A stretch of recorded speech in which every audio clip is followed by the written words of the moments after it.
Muito boa noite, gente. Seja bem-vindo a mais um vídeo aqui no canal. Dessa vez dando continuidade na nossa aula de Python, onde que no nosso primeiro vídeo a gente falou sobre a introdução de Python e desse vídeo a gente vai continuar nela. Eu vou separar ele em dois tipos de períodos, que é a teórica e depois a prática. Se caso você não viu a introdução dele, se eu não me engano, você clica aqui no link do card. Se eu não me engano, ele vai estar bem aqui em cima, por aqui sim mais ou menos. E depois volta nesse vídeo para a gente dar a nossa continuidade, sendo essa primeira parte a nossa teórica. Então fique ligado e vamos pro vídeo. Então, gente, continuando, nós iremos abordar sobre os primeiros comandos em Python, sendo esse vídeo a nossa parte teórica. Depois vai ter um outro vídeo onde que vamos mostrar na prática pelo VS Code com já a instalação de Python e tendo meio que um conjunto de tasks para a gente resolver e criando todo o algoritmo para poder ser executado no final de extrema perfeição. Bem, para a gente abordar nosso primeiro tópico, eu gostaria de passar bem de levezinho sobre quais são os tipos de dados.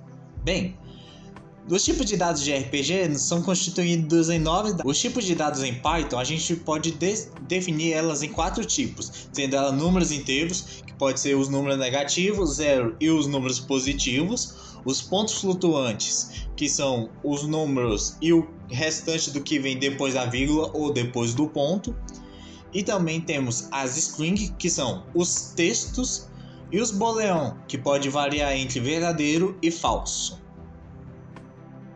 E para o nosso segundo tópico, nós vamos falar sobre como se cria uma variável. Mas caso você ainda é leigo nessa área, não se preocupe que eu vou dar uma explicação bem breve aqui. Basicamente, variável é como se fosse esse estojo. Imagina que os dados, seja ela inteiro ou string, é essa pilha aqui. O que vai acontecer? Quando você declara que a variável, que no caso é o estojo, ela está armazenando essa pilha, ela vai colocar a pilha salva dentro de estojo. E toda vez que você for chamar o estojo sempre vai retornar essa pilha, mostrando essa pilha para o nosso usuário. Mas se caso essa é a explicação bem leiga de como é que é uma variável. Mas caso você não entendeu, relaxa que mais para frente ao decorrer do vídeo você vai entender um pouquinho melhor. E bom, para criar uma variável, nós temos que definir uma coisa, que quando você for iniciar uma variável, você sempre tem que iniciar ela com letra ou algum sublinhado. Nada de colocar número ou qualquer tipo de caracteres especiais. E também quando você vai escrever ela lá, você não pode colocar ponto, traço ou qualquer outro tipo de caractere especial, mas é liberado colocar números, como por exemplo, nome 1 ou idade sublinhado atual, como por exemplo. Também não podemos utilizar palavras reservadas em Python para definir como variáveis. Eu não sou muito de utilizar isso como uma boa prática de programação, mas caso você queira, por exemplo, tem palavras reservadas em estrutura condicional e estrutura de loops, que são, por exemplo, if, que é uma palavra reservada em Python para executar uma coisa. Então, para você não utilizar essa palavra, você pode acrescentar mais coisa nela, como por exemplo, meu if, que aí quando você escreve meu if, ele vai deixar de reconhecer ele como uma palavra reservada, para sim ser reconhecida como uma variável. E por fim, também nós tem que deixar uma coisa clara, que nomes de variáveis diferentes, ela seja maiúscula ou minúscula, ela tem um diferencial. Se caso você escreve dois tipos de variáveis, que seja nome, mas uma comece com letra maiúscula e outra comece com letra minúscula, todas as duas elas vão ter que receber dados diferentes, a não ser que você coloque que o nome com a letra maiúscula recebe a variável nome com a letra minúscula, que aí o que estará salvo dentro de nome com a letra minúscula vai ser retornado também para nome com a letra maiúscula. Mas se caso isso não ocorra, todas as variáveis, independente se é a mesma palavra, se ela tiver letra maiúscula ou minúscula, elas vão ter que ser variáveis completamente diferentes. E por fim, Vamos para um pouquinho para as boas práticas. Geralmente, quando eu vou escrever um código, geralmente a gente escreve variáveis sendo referenciadas a um tipo de coisa. Por exemplo, se eu quero salvar dentro de uma variável o nome do nosso usuário, então coloca nome como variável. Aí eu vou armazenar a idade do nosso usuário, então coloca a variável como idade. Também, uma boa prática é que quando a gente vai se tratar, pelo menos em Python, toda variável ela é um objeto. Isso você vai entender melhor lá para frente quando a gente for falar de programação orientada a objeto. Mas, voltando aqui para o vídeo, quando a variável tem todas as letras maiúsculas, ela se torna, ao invés de ser um objeto, para se tornar uma constante. Mas Lucas, o que é uma constante? Em termos leigos, coloca como se fosse uma constante algo que não pode ser mudado perante a execução do código. Por exemplo, tamanho de tela. Eu esqueci de colocar o O, mas é tamanho de tela. E lá tem os dados, que é os 840, que seria o tamanho de tela.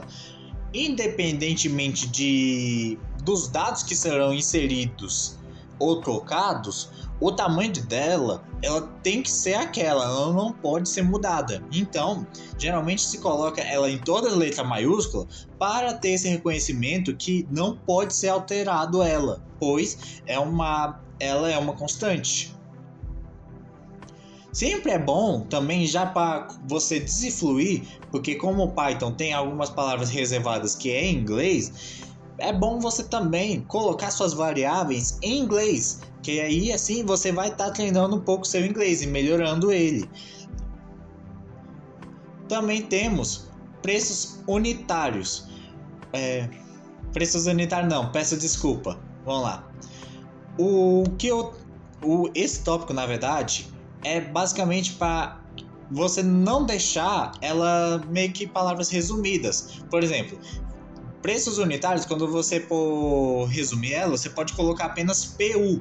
Mas ao invés de você colocar PU, que umas pessoas podem conhecer e outras não, para ficar mais fácil, sempre escreva preço unitário, para que quando a outra pessoa, caso você for desenvolver em time, eles reconheçam que a variável é relacionada ao preço unitário de alguma coisa e não PU, que a pessoa pode acabar não sabendo o que significa PU e pode alterar ele e modificar todo o seu código. E por fim, eu dei esse exemplo aqui de valor total de compra, porque às vezes uma boa prática é de você escrever variáveis pequenas e não muito grandes. Por exemplo, valor total da compra. Suponhamos que o valor total da compra é em relação ao mês atual do nosso cliente. Então, ao invés de você escrever valor total da compra realizada em janeiro pelo usuário tal, você só simplesmente coloca valor total da compra e o dado logo em seguida do valor total. Para o nosso terceiro tópico, nós iremos abordar sobre as operações matemáticas e lógica. Nesse vídeo específico, eu não irei abordar sobre as operações lógicas. Eu vou deixar isso para eu falar sobre isso mais futuramente no nosso vídeo de estrutura condicionais. Mas para esse vídeo, nós iremos sim falar sobre as operações matemáticas, que elas são divididas em três, que são operadores aritméticos, operadores de comparação e funções e módulos. Para isso, nós iremos abordar nosso primeiro item, que é os operadores aritméticos. Mas o que é operadores aritméticos? Basicamente, é as contas que a gente faz no nosso dia a dia. Soma, subtração, multiplicação e a divisão. E essa forma no qual está escrita ali é a forma com que é utilizada quando você vai escrever um código em Python. Que no caso eu escrevi como uma variável que é igual a um valor, o símbolo que representa esse operador e o outro dado, que no caso é o outro número. E aí o que vai acontecer? Por trás no computador, ele vai simplesmente fazer a fórmula e aí ele vai calcular essa fórmula e vai obter um resultado. E aí nesse resultado, ele vai pegar, né, os valores desses resultados e vai colocar dentro da variável, que no caso a variável é resultados. Então, ao invés de imprimir, por exemplo, a soma, quando eu for declarar uma variável resultado, depois que, né, eu já defini que ela é 10 mais 3, ao invés de ela voltar para mim 10 mais 3, ela vai retornar para mim 13 quando eu for declarar a variável resultado. E também temos alguns outros operadores que é bom abordar nesse vídeo, que no caso é a divisão inteira, que é utilizando 2 tracinhos. Mas qual que é a diferença dessa divisão inteira para a outra divisão que a gente viu? Bem, na outra divisão, quando a gente viu, ela vai sempre pegar todo o resultado, que é o 3,333, e uma sequência de número de 3. Já na divisão inteira, ela vai colocar a fórmula, só que ao invés de ela colocar a sequência que vem depois da vírgula, ela vai simplesmente pegar o primeiro número, que no caso é o que vem depois da vírgula. Não sei se é antes ou depois, mas basicamente vai pegar o número e quando ela for colocar uma vírgula, ela vai parar o cálculo e vai retornar o número do nosso resultado, que no caso ele é só o 3. E também nós temos um módulo. Mas se for pegar um módulo no papel, como é que a gente vai fazer isso? O módulo, ele está representando a porcentagem, tá, gente? É um cálculo de porcentagem isso? Não. Basicamente, o que vai acontecer? Ele vai continuar na divisão. Só que a diferencial das outras divisões é que ele não vai retornar o número do resultado da divisão, que no caso o resultado da divisão de 10 dividido por 3 é 3,333. Ele não vai pegar esse número. O que ele vai pegar é o resto que sobrou, que nesse caso, independente da quantidade de 3 que você vai colocando, para você colocar um zero e depois continuar e por aí vai, ele sempre vai retornar o valor 1 para a gente. Então ele vai pegar esse número 1 e vai armazenar dentro da nossa variável. E por fim, temos a potência, que no caso a potência ele é um multiplicado 2 vezes. Então quer dizer que basicamente a potência ela vai fazer o quê? Vai pegar o primeiro dado, que no caso para a gente é 10, e elevar o segundo dado, que no caso é o 3. Ou seja, vai colocar 10 vezes 10 vezes 10 e vai ter um resultado. E esse resultado é o que vai ser armazenado dentro da nossa variável. Para continuação, nós temos os operadores de comparação. Bem, a gente tem essa lista imensa de símbolos de comparação, sendo que o resultado dessa comparação sempre ela vai dar em um booleão. Se lembra do booleão? O booleão ele sempre vai retornar para a gente, ou que é um dado na verdade, ele é um dado onde que ele é verdadeiro ou ele é falso. E aí a gente tem esse tipo de operadores, que é o igual, o diferente, maior que, menor que, maior igual ou menor igual, que tem todos esses sinais aqui que são utilizados. E para eu dar um exemplo, nós iremos pegar, por exemplo, o menor igual. Sabendo que quando você passa, né, dos seus 18 anos, quando você completa 18 anos, a maioria das coisas é liberado, pois você já é passado de adolescente para adulto. E uma dessas coisas que é liberada é uma conta no banco. Então, quando você for criar uma conta no banco, você só pode criar se você tiver 18 anos. Então, vou dar um exemplo. No caso aqui, a gente vai pegar um maior ou igual. Se o valor que a gente inserir é maior ou igual a y, que no caso y sendo ele o valor que a gente definiu, que é o 18, e o x, o valor que a gente vai inserir, a gente pode também interpretar da seguinte maneira. Vamos supor que o meu x é 15. 15 é maior ou igual a y? Que no caso o nosso y é 18. Só relendo de novo. Se 15 é maior ou igual a 18? Não é. Então, para isso, ela se considera falsa. Logicamente pensando, você não pode criar uma conta no banco, pois você não tem idade ainda o suficiente para criar. Mas agora, se eu escrever, por exemplo, que eu tenho 20 anos, 20 é maior ou igual a 18? Sim, essa condição se torna verdadeira, Ou seja, eu posso criar uma conta no banco, pois eu já tenho maior que 18 anos. E por fim, nós iremos abordar sobre funções e módulos, pois dentro de Python nós temos algumas funções embutidas que já servem como algumas operações matemáticas. Por exemplo, essas 4 que eu listei aqui, um round, que ele sempre vai arredondar automaticamente o número para o interior mais próximo, tendo como especificar também as suas casas decimais. Ou também max e min, que pegam um conjunto de números de uma lista de números, na verdade, e aí ele sempre vai retornar para a gente, quando a gente utilizar a função, por exemplo, de max, ele vai retornar o valor máximo que tem nesse conjunto de números, e quando for min, ele vai retornar o menor número que existe nesse conjunto nessa lista de números.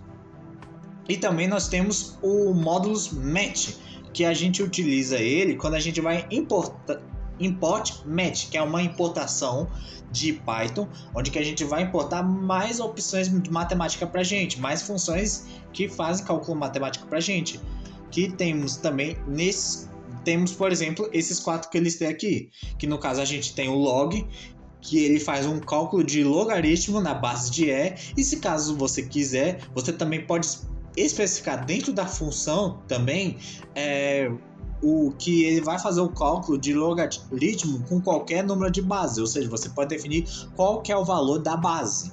E também temos o match.fatorial, que é uma função para ele fazer o fatorial de um número. Por exemplo, ele vai receber o número 5, então dentro da função ela já vai calcular 5, se eu não me engano, quando é fatorial, é 5 multiplicado por 4, multiplicado por 3, multiplicado por 2, multiplicado por 1, e vai fazer todo esse cálculo e vai retornar para a gente o resultado final. Para o nosso quarto item, nós iremos falar sobre funções e comentário. Funções essas que você pode escrever no código Python, que aí vai retornar para você o que você deseja. Sendo nosso primeiros, como esse vídeo é de seus primeiros comandos, os primeiros passos, a gente tem como principal, quando você vai iniciar, que é o escreva, que é basicamente você falando pro interpretador, que no caso interpretador é como se fosse o código de linguagem, que no caso é a programação, que você vai falar para ela o que o computador tem que fazer, e aí o computador vai retornar para a gente o que a gente desejar que ele escreva. Por exemplo, print hello world. Então, quando a gente for executar no terminal, vai exibir para a gente o hello world. É importante dizer que quando for se tratar de strings, que no caso é texto, você pode colocar ela iniciando e fechando ou com aspas simples ou com aspas duplas. Na minha preferência, eu costumo colocar aspas simples, mas vai de acordo de qualquer um, entendeu? E aí, quando você coloca, você também pode utilizar print para outras coisas, como por exemplo aqui abaixo que eu mostrei, para operações matemáticas, que no caso o da soma, que aí você pode colocar print entre parênteses 8 mais 7, que vai retornar 15 para a gente. Ou também você pode colocar print entre parênteses 8 mais 7.50, que vai retornar para a gente 15.50. É importante dizer também que quando a gente for tratar de escrever uma coisa no print, nós temos algumas coisas a mais que a gente pode fazer dentro dele para melhorar a execução, que no caso dela é a separação de tipos de dados. Por exemplo, se você quer colocar, sei lá, um texto e uma variável no mesmo lugar, você pode utilizar o sinal de mais ou o sinal de ou uma vírgula. Mas isso varia. Mas quando é que a gente vai utilizar mais? Quando é que a gente vai utilizar uma vírgula? Mas no decorrer do vídeo você vai entender melhor. Mas resumidamente, quando você vai definir esses dois, quando você vai colocar um sinalzinho de mais, ele vai colocar, por exemplo, no caso aqui do exemplo, que são dois textos, ele vai colocar os textos juntos, um do lado do outro, sem somar. Já quando você coloca a vírgula, ele vai colocar os dois textos, mas tendo um espacinho entre ele, para ter essa diferença. Ah, mas e se eu quiser utilizar só o sinal de mais? Às vezes pode dar erro, porque como eu falei, às vezes a vírgula ela é melhor em certas ocasiões e o mais em outras ocasiões. Por exemplo, se eu for colocar um texto e colocar um número inteiro, se eu colocar o sinalzinho de mais, vai dar errado, porque ele vai tentar somar os dois. Sendo que, na verdade, o texto não se soma, ele se junta e o número inteiro ele vai somar. Então, dá esse conflito. Para isso não dar erro, você utiliza a vírgula, onde que ele vai imprimir o texto e logo em seguida vai imprimir o número. Outras coisas que também a gente pode acrescentar em nossos códigos é, por exemplo, o /t e o /n. Quando você for escrever alguma coisa e colocar /t entre as aspas, ele vai dar um espaço enorme entre ele. É como se fosse apertar num tab. Que no caso vai dar no caso aqui, o print entre parênteses, entre aspas simples, hello/t word. Quando você for executar no terminal, ele vai ter o hello, um espação e depois o word. Ou também, no caso, a gente pode colocar, ao invés de ser /t, colocar /n. O que vai ocorrer? Quando for executar, vai na primeira linha, vai exibir o hello, e na segunda linha, vai exibir o word. E por fim também, nós temos outras coisas que a gente pode estar acrescentando, que no caso é o sep e o end. O sep, ele basicamente vai alterar quando você for colocar dois tipos de dados. No caso do meu exemplo, são dois tipos de texto e uma vírgula, ele vai alterar entre os dois, que no caso é a vírgula, ele vai alterar o que está ali na vírgula. Que no caso, se eu coloco o print entre parênteses, aí as primeiras aspas com hello, vírgula, as segundas aspas com word, vírgula, a gente coloca sep igual a um tracinho com as aspas duplas. A gente vai fazer com que o quê? Que quando exibe no terminal o hello e o word, entre eles, ao invés de ter um espacinho, vai ter um tracinho dele que foi definido no sep. Já o end, ele funciona da mesma maneira. A questão é que é o seguinte, vai funcionar dependendo de como é que você cria o seu código. No meu caso, eu coloquei em duas linhas. Na primeira linha, um prefix com hello, e na segunda linha, um prefix com word. Só que na primeira linha, com prefix, no finalzinho dela, depois de uma vírgula, eu coloquei end e 3 pontinhos. O que faz que no nosso terminal, ao invés de receber o hello e na próxima linha o word, ela vai colocar tudo na mesma linha, sendo hello, 3 pontinhos e o word em uma única só linha. A próxima coisa que eu vou falar também é os comentários.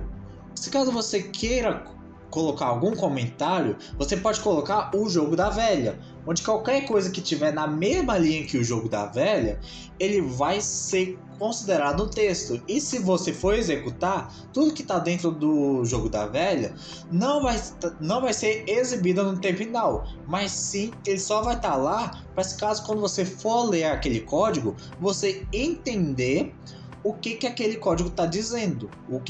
Por exemplo, se você cria uma função nova, você pode colocar um comentário definindo explicando o que é aquela função.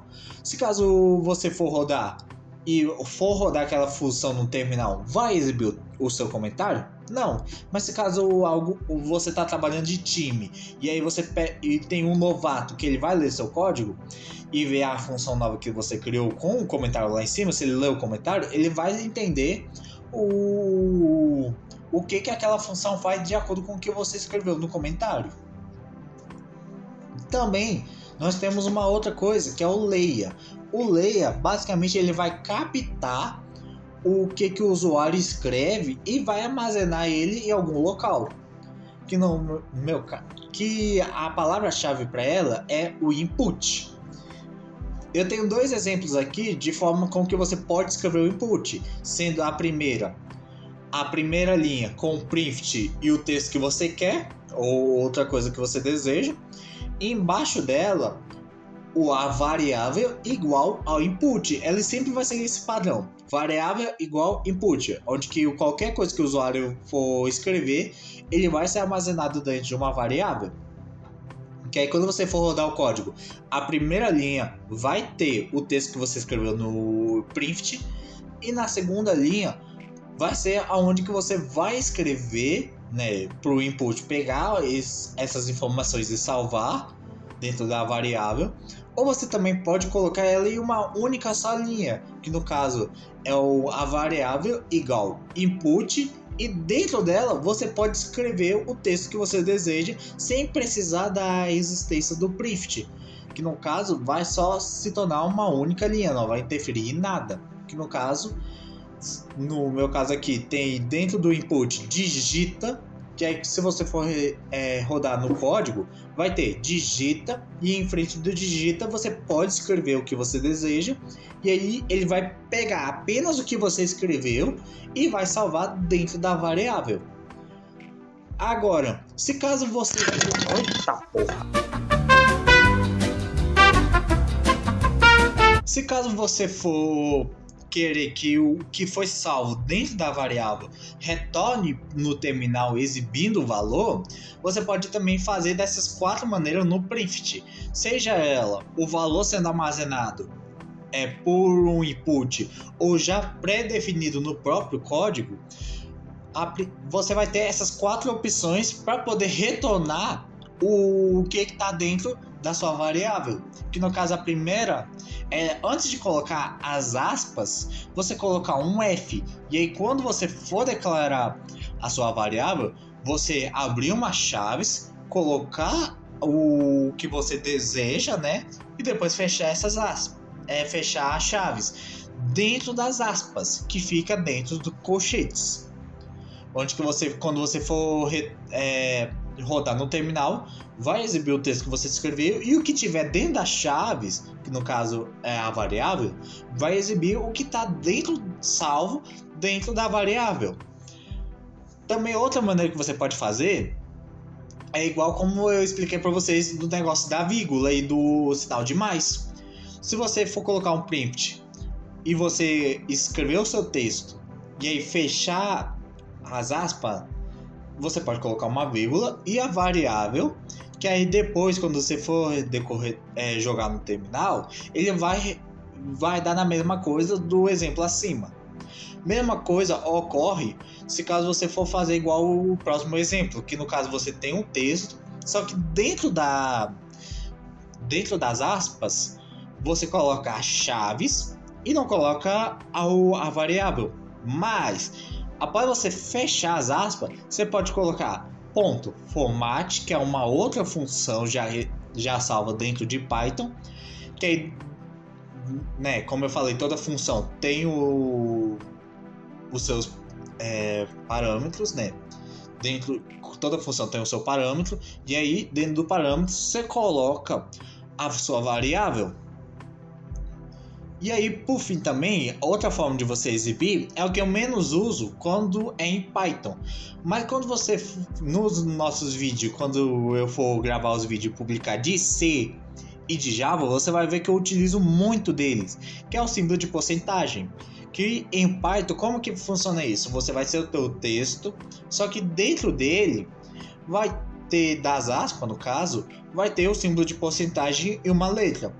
A letra, ela muda de acordo com o tipo de dado que você tiver inserindo ou que você for mostrar. Que no caso, vou dar um exemplo que ele é um número, que você só pode escrever o número. Então, o D, ele é para número, se eu não me engano.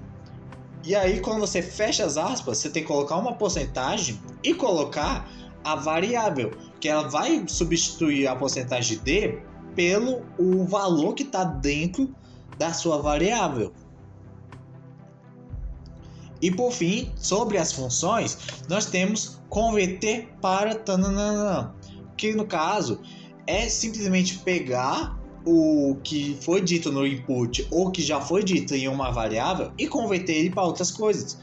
Por exemplo, se lembra no quando a gente foi falar do print, que tinha abre aspas e um número, se eu quiser fazer com que, ao invés de ele seja um texto e seja um número inteiro para eu fazer operações matemáticas depois, simplesmente eu posso utilizar o int entre os parênteses e colocar ou a variável ou o input dentro, depende de como que você for. Mas saiba que o texto lá, se você coloca o int entre parênteses, ele vai converter o texto para o número inteiro dentro do próprio computador, para que aí se você pode utilizar ele dentro do seu computador como se fosse um número. Para isso, a gente vai pegar o int como exemplo para poder exibir aqui para vocês entenderem melhor. No caso do exemplo que eu acabei de falar, se o valor, se a nossa variável, ele tem o igual e o valor que está armazenado dentro da nossa variável é um texto, você pode repetir o valor, né, e colocar dentro de igual de novo na nossa segunda linha o int que recebe valor, que no caso o valor inicial ele vai no caso se tratando da segunda linha, o valor ele é a variável que vai embutir o número inteiro que ele vai receber do valor que está na sua primeira linha. Ou seja, a primeira linha está armazenando um texto igual a 5, o int ele vai pegar o texto que está escrito 5, vai converter o texto para 5, que é um número, e vai armazenar novamente o valor. Que aí, quando você for jogar no print, no caso eu coloquei a variável mais 5, ele vai fazer a operação aritmética. Se eu não tivesse colocado esse int e simplesmente ter jogado o valor mais 15, quando o valor inicial, o 5, ele era um texto, vai dar um erro, porque ele não vai fazer essa operação matemática. Outra maneira que você pode fazer é colocando dentro do print a função do int, que vai fazer essa conversão. Ao invés de colocar que o valor ele vai modificar os dados dentro da sua própria variável, ele vai só apenas modificar dentro do print. Lembrando que se nesse primeiro print que a gente colocou, a gente fez essa modificação, se a gente colocar na segunda novamente e esquecer do int, ele vai dar erro por causa que ele não fez a modificação. Outra coisa que também é bom de colocar, que eu geralmente utilizo, é quando você já faz essa modificação quando for inserir o dado no nosso usuário. Por exemplo, a gente tem a nossa variável igual a int, aí dentro desses parênteses do int tem o input com os outros parênteses do input e dentro dele o texto para você digitar.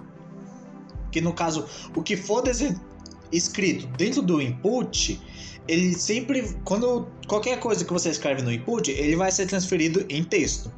Só que aí o input ele vai extrair o texto, que no caso o nosso texto é 5, ele vai extrair essa informação e o int vai converter essa informação em um número inteiro e vai salvar em valor. Que aí quando você for colocar no print, você não precisa colocar a função int novamente, pois ele já vai ter armazenado diretamente como um número inteiro, assim resultando que o valor mais 15 que o valor no caso foi digitado num terminal como 5, vai resultar no 20, que no caso 15 mais 5, 20. E para terminar, nós vamos falar sobre o que é um algoritmo e exemplos práticos. Explicando bem breve sobre o algoritmo é uma sequência de itens, uma lista de coisas que é uma sequência finita, onde que o seu objetivo é ter um passo a passo ou uma instrução, seja como você quiser falar, que ela é bem definida, que tem como seu objetivo resolver um problema ou realizar alguma tarefa. Se caso você não entendeu muito bem, pensa como se fosse um mousse de maracujá. Para você montar um mousse de maracujá caseiro, no caso dessa receita, a gente tem o nosso algoritmo aqui na nossa lateral, que é o quê? Pegar os ingredientes, depois colocar os ingredientes dentro do liquidificador, bater eles até ele ficar homogêneo, colocar ele dentro de um potinho e levar ele para a geladeira durante 2 horas e depois retirar e se servir. Toda essa lista que a gente fez aqui agorinha é um algoritmo. E algoritmo, ele é importante, por quê? Porque quando a gente for fazer algum código, a gente vai ver isso quando a gente for falar na prática, nosso vídeo aula de prática, a gente vai ver que quando a gente for fazer o nosso algoritmo, a gente primeiro vai pensar em um pseudocódigo meio que automaticamente na cabeça. Geralmente quem está programando há muito tempo pensa automaticamente já direto na cabeça e só escreve. Mas eu vou mostrar para vocês você pensando ele como um algoritmo para depois você colocando ele no código em si. Que aí você, por exemplo, caso a gente vai criar um código, um algoritmo de uma calculadora que soma 2 números, a gente tem como final a ideia é que vai somar aqueles 2 números, ou seja, o final a gente tem que imprimir o resultado. E aí como que vai ocorrer? Bem, se a gente tem que um algoritmo de soma que tem que mostrar o resultado, a gente tem que ter noção que no começo do código ele vai pegar o primeiro dado, seja já definido no código ou pegar os dados pelo usuário, vai pegar o segundo dado, que no caso pode também ainda ser ou pego pelo usuário ou já definido no código, e aí depois ele vai somar os 2 números para aí sim retornar o resultado para o nosso imprimir o nosso resultado no terminal.